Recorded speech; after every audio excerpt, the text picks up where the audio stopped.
একদম তুলোর মতো তুলতুলে নরম, মুখে দিতেই মিলিয়ে যাবে এরকমই একটি দারুণ মজাদার দুধ চিতই পিঠার রেসিপি আপনাদের সাথে শেয়ার করব, যেটা খুব সহজে যে কেউ তৈরি করে ফেলতে পারবেন। খেতে কিন্তু দারুণ মজার হয়েছে, অবশ্যই বাসায় ট্রাই করবেন। তাহলে চলুন দর্শক দেখে নেওয়া যাক আজকের রেসিপির পুরো প্রস্তুত প্রণালী।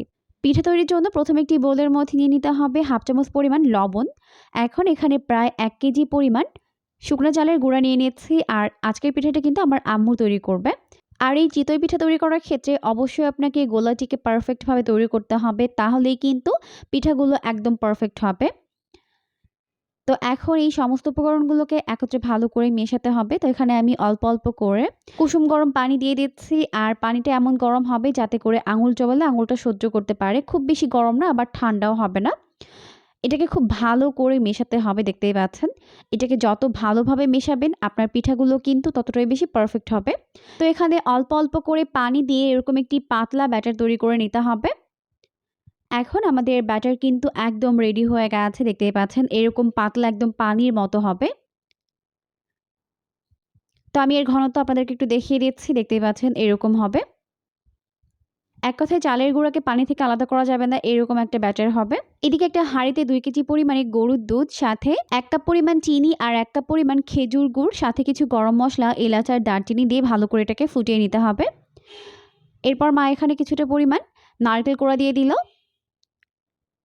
দিয়ে খুব ভালোভাবে এটাকে জাল করে নিতে হবে। তবে জাল করে কিন্তু ঘন করে ফেলা যাবে না, শুধু কয়েকটা বলক উঠিয়ে নিতে হবে। তো এখন কিন্তু আমাদের পিঠার জন্য শিরাটা রেডি হয়ে গেছে। এখন পিঠাগুলোকে বানিয়ে নিতে হবে। তো আজকের পিঠাগুলোকে কিন্তু আমরা মাটির চুলাতেই বানাবো। আপনারা চাইলে কিন্তু গ্যাসের চুলাতেও তৈরি করতে পারবেন। তো ব্যাটারের ঘনত্ব দেখতেই পাচ্ছেন, একদম এরকম পাতলা হবে, তাহলেই কিন্তু পিঠাগুলো একদম পারফেক্ট হবে।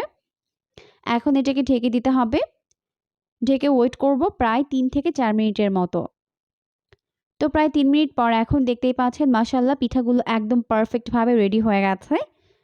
কত সুন্দরভাবে উঠে আসতেছে। তো সবগুলো পিঠা এভাবে উঠিয়ে নিতে হবে, আর পিঠাগুলোকে উঠিয়েই কিন্তু গরম শিরার মধ্যে দিয়ে দিতে হবে। আর এটা হচ্ছে 8 ঘন্টা পর। আপনারা চাইলে কিন্তু সারা রাত এটাকে রেখে দিতে পারবেন। তো এখন আমাদের পিঠাগুলো কিন্তু খুব ভালোভাবে শিরাগুলোকে সোক করে নিয়েছে, আর এরকম ফুলে টইটুম্বুর হয়ে গেছে। এই পিঠাগুলো খেতে কিন্তু দারুণ মজার হয়েছে। অবশ্যই বাসায় এভাবে ট্রাই করবেন, দেখবেন পরিবারের সবাই পছন্দ করবে।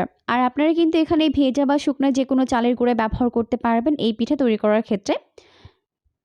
তো আশা করছি রেসিপিটি ভালো লেগেছে। ভালো লাগলে বাসায় ট্রাই করবেন। পরবর্তী ভিডিও দেখার আমন্ত্রণ জানিয়ে বিদায় নিচ্ছি। সবাই অনেক অনেক বেশি ভালো থাকবেন। আল্লাহ হাফেজ।